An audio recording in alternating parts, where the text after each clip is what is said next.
mulai dari awal ini kita dilihat bagaimana gitu ya secara sistem gitu ya penyelenggaraan jalan tadi bisa akuntabel kan gitu ya.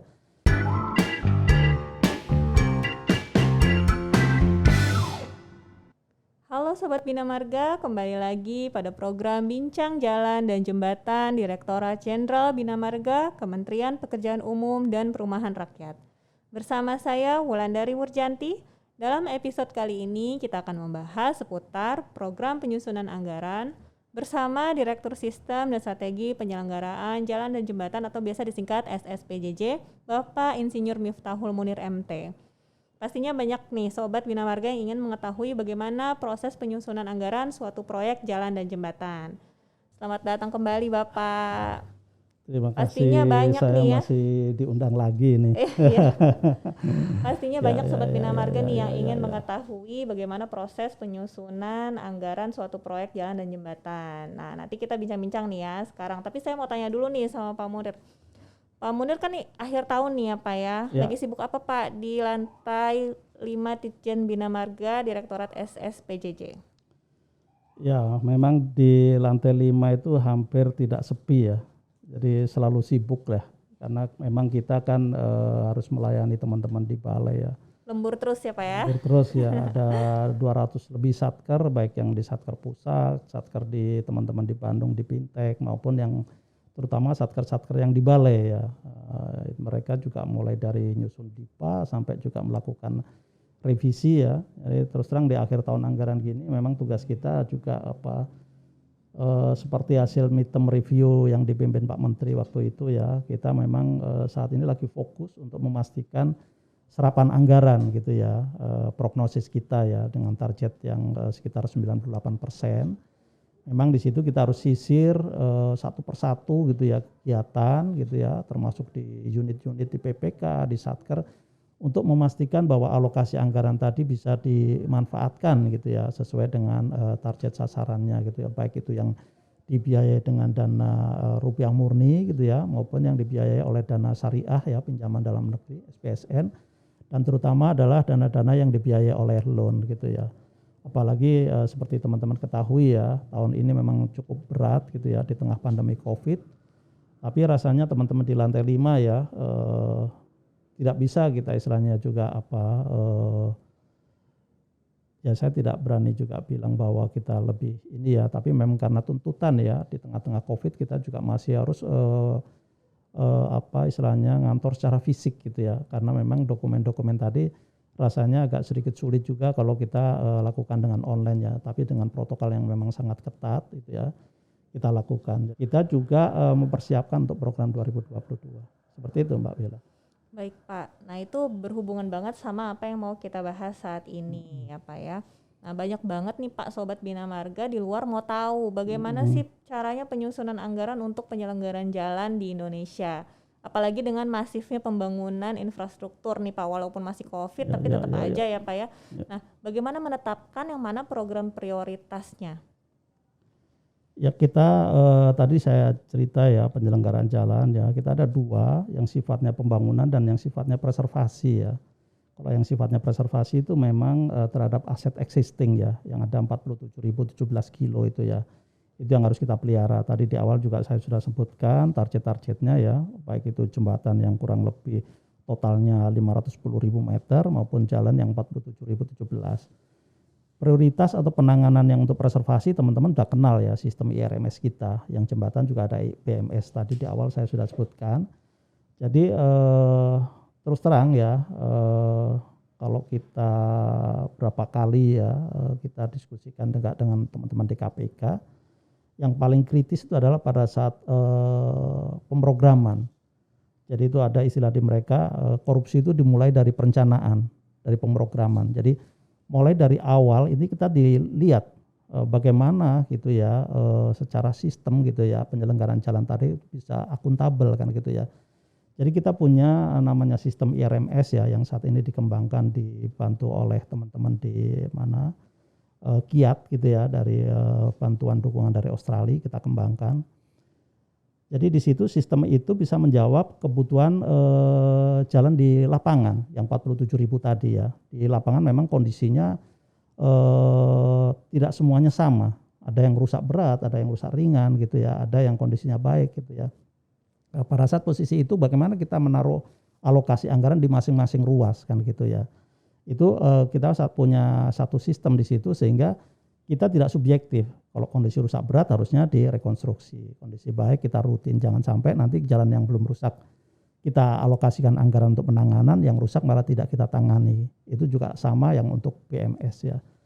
Itu adalah tugas-tugas yang ada di preservasi untuk memastikan tadi yang opor tadi ya, itu kapan jalan itu dipelihara gitu ya, kapan direhabilitasi, itu kita punya sistem itu, baik di penanganan jalan maupun di penanganan jembatan. Yang sifatnya pembangunan memang kita mengacu ke RPJMN.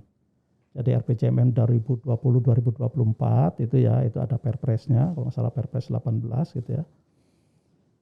Kita mengacu major project-nya itu adalah atas arahan yang ada di Menteri PPN, di Bappenas gitu ya. Di sana ada major project yang di set up, diantaranya ada beberapa, misalkan paralel perbatasan, terus kawasan industri, kawasan ekonomi khusus, KSPN gitu ya. Termasuk akses-akses ke simpul yang kita istilahnya melakukan rakortek ya, rakor di dalam penyusunan program dengan KL lain, dengan Kementerian Perhubungan, dengan perindustrian seperti itu ya. Malahan isu yang terakhir kita juga mendukung food estate seperti itu ya. Itu ada di Sumatera Utara, ada di Kalimantan Tengah, dan ada dikembangkan di beberapa provinsi lain ya gitu ya.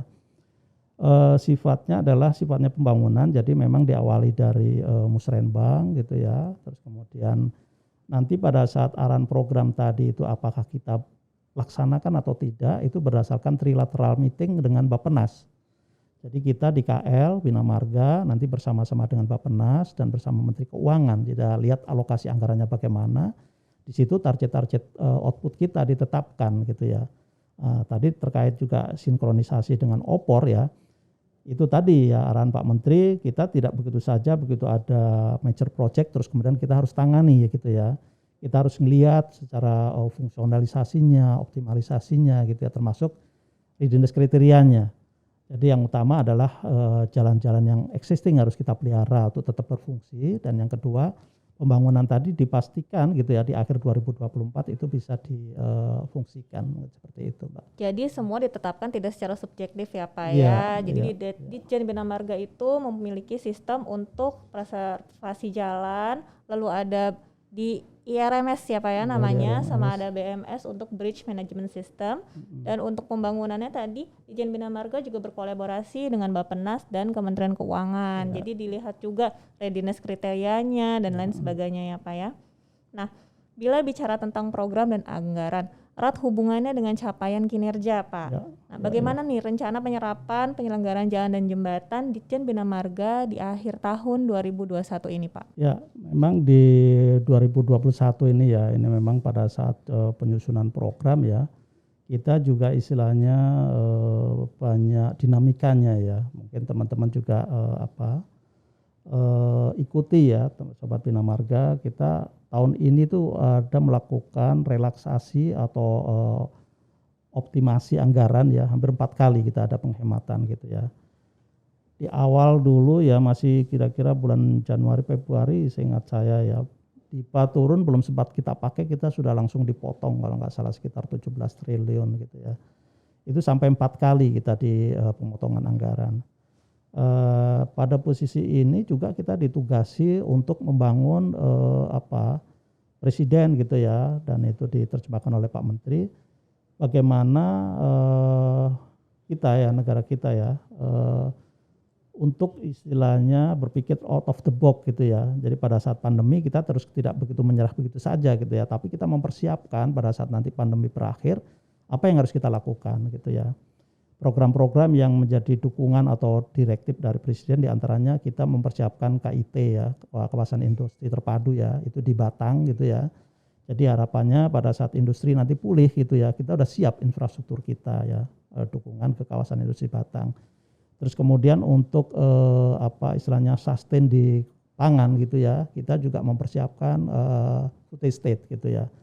Dan diantaranya juga yang mempersiapkan bubble pariwisata ya, diantaranya ada 5 dari 80 kawasan pariwisata ya, kita kan ada 70 yang sudah kita akses dengan jalan nasional ya. Memang ada 10 kawasan pariwisata ya, strategis pariwisata nasional ya.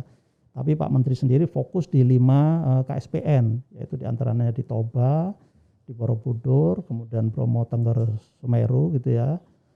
Terus kemudian di Labuan Bajo dan satu lagi di Likupang ya. Itu memang istilahnya fokus ya keterpaduan, ini juga ada peran BPIW di situ. Bagaimana sinergi antara teman-teman di UNOR di unit organisasi di Cipta Karya, kemudian di perumahan gitu ya, di air bersih gitu ya, termasuk dengan kita di Bina Marga. Jadi betul-betul kita mempersiapkan kawasan tadi menjadi pariwisata super prioritas gitu ya. Ini juga inline dengan di kementerian lain. Saya pernah rapat dengan Komisi 10 kalau tidak salah ya. Itu ada teman-teman dari telekomunikasi, dari kesehatan dan seterusnya. Jadi fokus-fokus tadi ya. Di samping itu juga kita masih dituntut untuk menyiapkan lapangan kerja ya untuk masyarakat yang terdampak yang kehilangan kesempatan kerja akibat dampak COVID. Jadi ada kegiatan padat karya ya waktu itu ya. Padat karya, terus kemudian ada di antaranya juga sempat kita diminta untuk ngatrol harga karet yang waktu itu sempat turun. Jadi kita melakukan pemberian karet langsung ke masyarakat, itu terutama di wilayah Kalimantan, di Sulawesi, di Sumatera gitu ya. Ada juga resin ester gitu ya. Itu juga untuk istilahnya menampung harga. Waktu itu karet kalau nggak salah harga masih sekitar 4.000, 6.000 ya. Saat ini udah pulih mungkin di atas 10.000 ya. Jadi itu salah satu juga fokus-fokus yang kita tangani. Jadi di tengah waktu itu ada penghematan tapi tetap kita jalan gitu ya.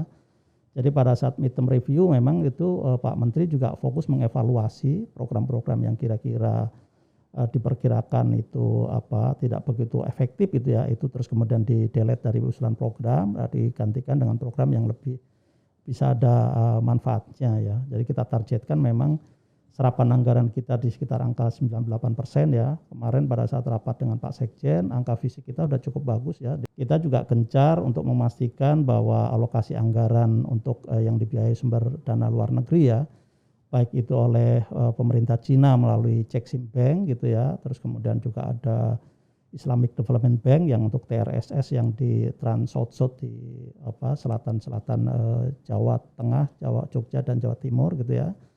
Dan kita selesaikan juga program WENRIP yang di lintas barat Sumatera, dan ada juga program Lunbalu yang untuk reconstruction di Sulawesi Tengah ya, pasca gempa dan tsunami. Memang dengan kondisi itu ya kita pastikan bahwa program-program tadi bisa memaksimalkan anggaran yang ada, termasuk juga SPSN ya.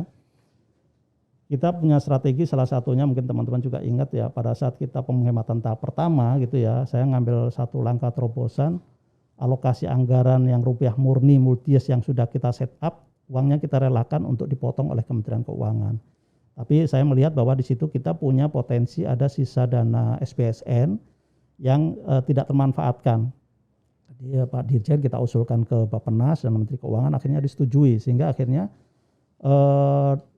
proyek-proyek tadi tidak begitu saja terhenti ya, akhirnya dananya bisa kita ganti sumber pembiayaannya dengan SPSN. Saat ini juga kita lagi melakukan revisi gitu ya, untuk melakukan akselerasi program 2022 bisa kita tarik untuk maju di 2021 ya, proyek-proyek SPSN terutama paket-paket yang major project ya, itu seperti itu. Jadi paket loan, kemudian ada juga loan ITDP ya, yang untuk menangani Indonesia Tourism Development Program ya, untuk di Toba, di Borobudur dan Bromo Tengger Semeru dan di Mandalika gitu ya. Itu ada program-program loan yang kita maksimalkan. Jadi tidak hanya fokus di rupiah murni ya, tapi memang juga ke mana paket-paket yang lain. Paket-paket yang terkena penghematan kita pastikan tidak mangkrak gitu ya.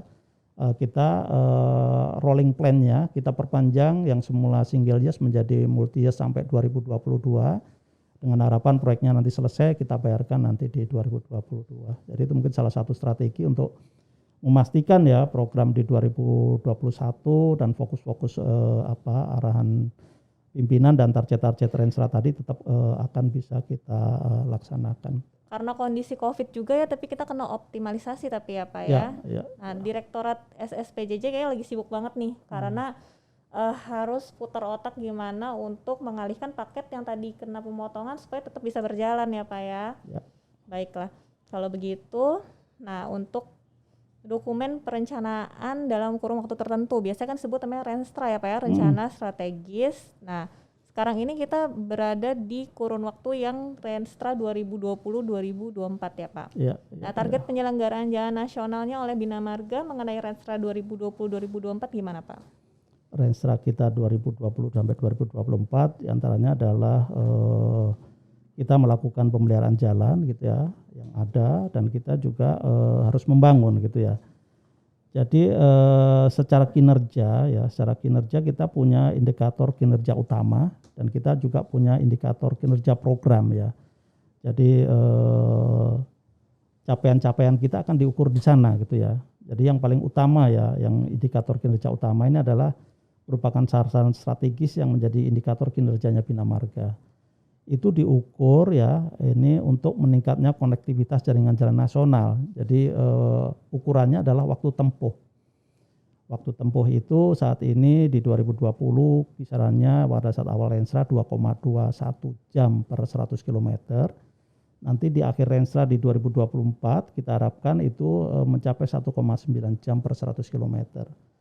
Jadi sobat-sobat Bina Marga, kenapa sih kok waktu tempuh ini diukur gitu ya? Memang ukuran konektivitas ini ya, ini cerminan dari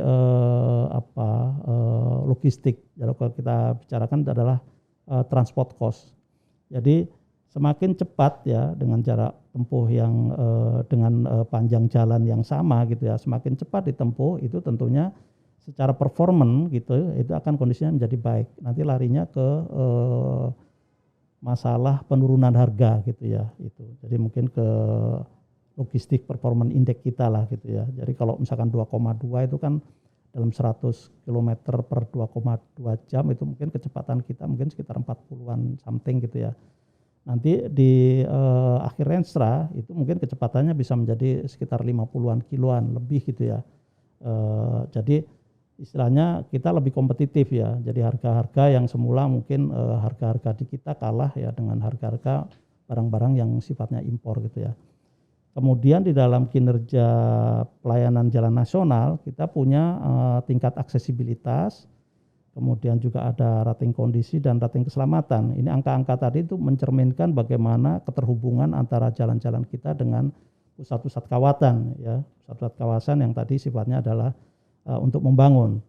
Sedangkan yang sifatnya preservasi gitu ya, kita ukur nilai ratingnya ya dari kerataan, dari pavement condition index, dan dari sisi nilai strukturnya dan dari sisi drainasenya.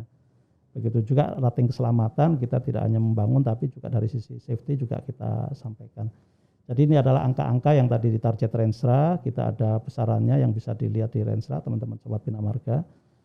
Ini menjadi milestone kita ya untuk kita sasaran yang akan kita capai untuk sampai di 2024 Mbak. Baik kalau begitu Bapak.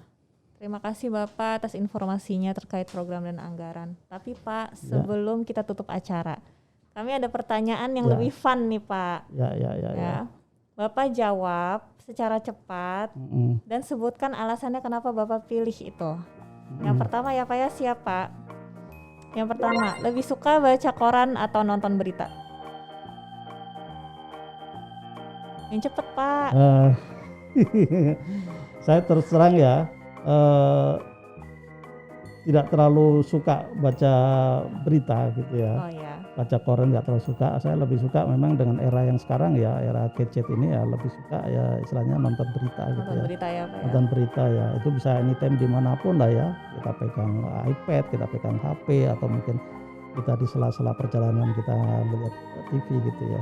Karena kalau kita tenteng-tenteng ini kan sudah eranya, apalagi zaman COVID ini kan kita pegang-pegang hard copy yang seperti itu kan juga istilahnya resiko kan gitu Pak. Tapi Bapak Gen Z bukan? Bukan ya Pak ya? Apa itu? Saya terus terang, kalau teman-teman bilang ini, wah milenial, saya ini termasuk yang bukan milenial atau milenium ya, termasuk aluminium. Baik Pak. Jadi, Yang kedua nih Pak, saat weekend pilih olahraga atau istirahat aja di rumah? saya sempatkan untuk olahraga. Olahraga ya Di Pak ya. samping istirahat ya, tapi memang porsi istirahat itu karena memang kalau sudah di kantor kan all out ya, jadi memang share seperti itu. Yang ketiga Pak, lebih suka makan sayur atau makan buah? Dua-duanya saya suka. Suka ya, bagus banget nih. Dicontoh ya. Hmm. Lebih suka berpergian jalur darat atau naik pesawat? Saya lebih prefer jarak. Darat ya? Iya. Orang karena Bina Marga bener kalau gitu. saya hampir ya traveling ya Kalimantan tuh mulai teman-teman dulu masih belum tembus ya Pak Aruk ya Mbak Ulan ya. Ya. Saya yang lintas selatan dari Banjarmasin sampai tembus waktu masih zaman Pak Menteri Pak Joko Purmanto, Pak Hermanto Dardak ya. Itu lewat mana mulai dari Palangkaraya terus kemudian Sampit ke Pangkalan Bun, sampai ke Penopa Kudangan, sampai waktu itu jembatan Tayan belum ada, saya sudah lewati itu ya, sampai ke perbatasan Entikong gitu ya, malah masuk sampai di Sarawak ya, sampai ke di Off-road, NTT ya. Ya. Ya di NTT itu ya hampir semua ya, mulai dari ujung teman-teman belum tahu itu Labuan Bajo kayak apa, saya sudah injak itu Labuan Bajo kan Aduh, gitu ya. keren dong. Ya, sampai Flores, sampai di di Rote gitu ya, terus di NTT juga di mana di Matomasin, di Matoain gitu. Kalau Sulawesi hampir dibilang itu saya ujung ke ujung sudah saya lewati semua. Baik Pak. Ini pertanyaan nomor 5 nih Mak. Dijebak dikit sama saya. Lebih pilih merencanakan atau mengevaluasi program? Saya lebih suka mengevaluasi. Oke, kenapa tuh Pak mengevaluasi? Banyak orang yang bisa istilahnya punya keinginan ya, tapi terus kemudian keinginan tadi tidak diukur seberapa cepat capaiannya. Jadi mungkin saat ini ya, kalau teman-teman selama ini lakib ini kan hampir tidak pernah di ini. Saya malah justru lakib itu rapot kita ya. Apa yang kita perbuat kalau terus kemudian di dalam laporan kinerja kita, evaluasi kita tidak dipublish, tidak dilihat orang, memining buat kita gitu ya. Kalau merencanakan orang bisa punya rencana, tapi terus kemudian apakah evaluasinya itu rencana tadi bisa dibuktikan, bisa dilaksanakan gitu. Jadi karena terus terang di lantai 5 itu komplit dari hulu ke hilir ya. Pada saat transfernya di tempatnya Subdit KSJJ, pada saat kita ngomong lakib gitu ya, itu ada di evaluasi di Subdit PPHLN. Benar juga ya, ternyata membuka mata juga nih pandangannya Pak Munir. Benar. Maksudnya what's the point kita melakukan sesuatu kalau tidak dievaluasi ya Pak ya. Benar. Malah nanti tidak ada peningkatan. Terima kasih untuk informasinya, membuka wawasan pada Sobat Bina Marga. Demikian bincang jalan dan jembatan kali ini Sobat Bina Marga. Jangan lupa saksikan episode-episode berikutnya dengan narasumber dan informasi menarik lainnya. Saya Wulandari Wurjanti, mohon undur diri, tetap semangat, menyambung negeri.